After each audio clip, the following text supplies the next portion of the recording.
Bonjour et bienvenue dans cette nouvelle édition de notre JT spécialement dédié aux catastrophes naturelles. Sans plus attendre, voici les titres. Suite au séisme qui a secoué le sud-est de la France en avril dernier, nous commencerons avec un état des lieux du risque sismique dans l'Hexagone. Nous reviendrons ensuite sur les actions de décontamination à Fukushima, 3 ans après l'accident nucléaire, et nous finirons ce JT avec les dernières actualités en images. Un séisme de magnitude 5,2 a eu lieu le 7 avril dernier dans les Alpes de Haute-Provence. La secousse a été ressentie dans tout le quart sud-est du pays, soit par plus de 2 millions de personnes dans 1300 communes. Même de faible intensité, ce tremblement de terre est révélateur du risque sismique en métropole. Reportage de Mariona Vivard et de Bastien Sabaros. La secousse a eu lieu à 21h27 à une profondeur de 8 km dans la haute vallée de l'Ubaye. Ce tremblement de terre n'est pas exceptionnel dans le massif alpin.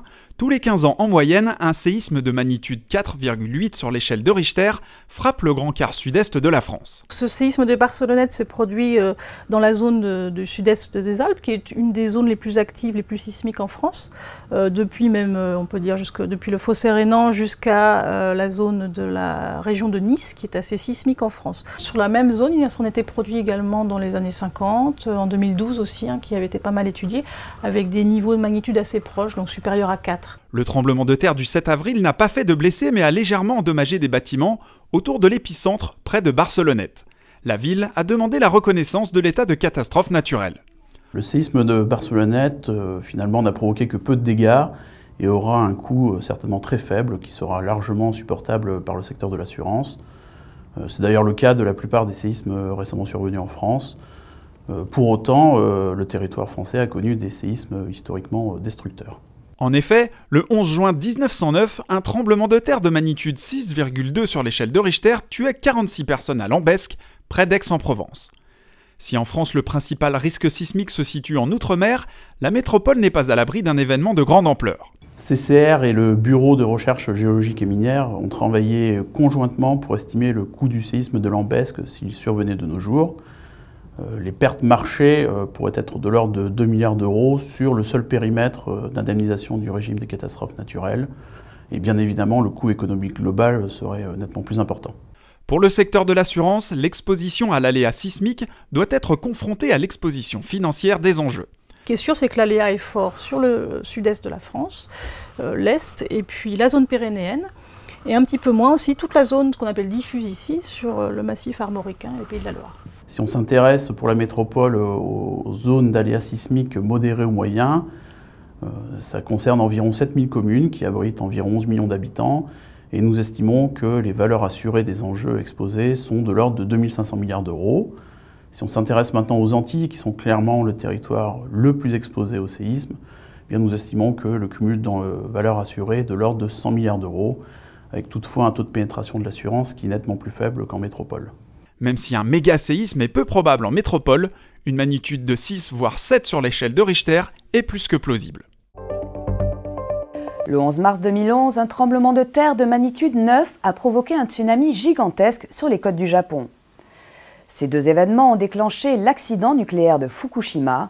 3 ans après, près de 278 000 personnes sont toujours déplacées et les actions de décontamination se poursuivent. Analyse des conséquences de la catastrophe avec Fleur Gore, auteur de l'étude Tremblement de terre, tsunami et accident nucléaire de la centrale de Fukushima. 3 ans après la catastrophe, on peut constater que le gouvernement japonais met en œuvre d'énormes moyens pour réhabiliter les territoires impactés par l'accident nucléaire, pour décontaminer les zones touchées et permettre le retour des populations. Les techniques les plus utilisées, les plus efficaces, consistent à retirer les éléments contaminés, donc les feuilles mortes, les boues, les mousses. Donc on retire tous ces éléments des toits, des gouttières, des routes. Donc ces techniques permettent d'abaisser le niveau de contamination, mais génèrent une quantité de déchets considérable. Donc au-delà des travaux de décontamination, le plus gros défi reste la gestion et le stockage de ces déchets. Concernant le coût des actions de décontamination, le gouvernement japonais annonçait en septembre 2013 avoir déjà dépensé plus de 9 milliards d'euros, alors qu'un institut scientifique japonais budgète à l'avenir le montant total des dépenses allouées à la décontamination à plus de 40 milliards d'euros. Il faut savoir qu'à la suite de l'accident nucléaire, la société TEPCO est responsable de l'indemnisation des victimes. Mais cette société se trouve quand même en grande difficulté financière, donc l'État lui vient en aide financièrement et dans certains cas avance même les sommes, les indemnités aux victimes qui en font la demande. Donc, et règle en fait ces indemnisations au nom de la société TEPCO. Après, il faut savoir que l'État sera quand même en droit de demander par la suite à TEPCO le remboursement des sommes avancées. Il est difficile de donner une estimation du coût global de la catastrophe. La société TEPCO annonce un chiffre de 71 milliards d'euros, alors que des centres de recherche indépendants japonais estiment le coût global à plus de 280 milliards d'euros. Pour finir, je vous propose de revenir sur les dernières actualités CatNat. Avec le projet de loi pour rendre l'assurance habitation obligatoire en Allemagne, le dernier volet du rapport du GIEC, le dispositif britannique Flood Re et enfin l'engouement pour les drones civils. En Allemagne, l'assurance habitation n'est pas obligatoire, mais elle pourrait le devenir. Le gouvernement fédéral et les Länder régionaux réfléchissent à une assurance dommages obligatoire pour les propriétaires de façon à ne plus supporter les coûts importants des CatNat. À l'origine de cette réflexion, les inondations de 2013 qui ont coûté plus de 8 milliards d'euros aux finances publiques.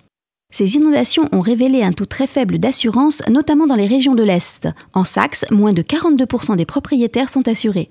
Les assureurs allemands s'opposent au projet du gouvernement, cette proposition faisant débat notamment au sujet de l'équilibre entre solidarité et responsabilisation des propriétaires de biens exposés. Le dernier volet du 5e rapport du groupe intergouvernemental d'experts sur l'évolution du climat a été présenté en avril dernier. Les conclusions du GIEC sont plus alarmantes qu'en 2007. Dans les prochaines années, des événements extrêmes comme les sécheresses et les cyclones seront plus fréquents et plus intenses. Les conséquences sur le plan humain seront lourdes. Insécurité alimentaire, problèmes sanitaires, extinction des espèces et conflits pour avoir accès aux ressources de plus en plus rares. Enfin, le GIEC met en garde les décideurs contre le coût économique de l'inaction. Une augmentation de la température mondiale de 2 degrés pourrait ainsi entraîner une perte d'entre 0,2% et 2% des revenus annuels mondiaux.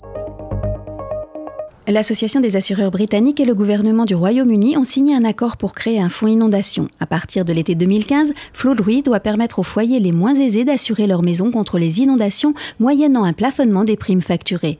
Flood Re doit permettre à 350 000 foyers situés en zone inondable de pouvoir s'assurer à un prix raisonnable.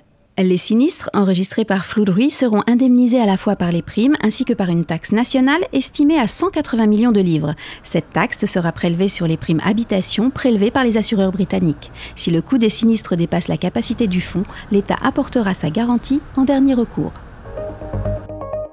Les drones civils s'invitent dans les expertises CatNat. En effet, ces engins volants télécommandés munis d'une caméra sont de plus en plus utilisés pour évaluer les dégâts après une catastrophe naturelle. Ils permettent d'obtenir des images précises, même dans des zones à risque, et ceci à un moindre coût. Leur utilisation devrait se multiplier dans les prochaines années. Encadrer ces activités des drones à usage civil est un des objectifs de la Commission européenne. Les nouvelles normes porteront sur la sécurité, la sûreté, le respect de la vie privée, la protection des données, l'assurance et la responsabilité. Cette édition du JT Catastrophe naturelle est maintenant terminée. Merci de nous avoir suivis. Je vous donne rendez-vous dans 3 mois pour un nouveau numéro.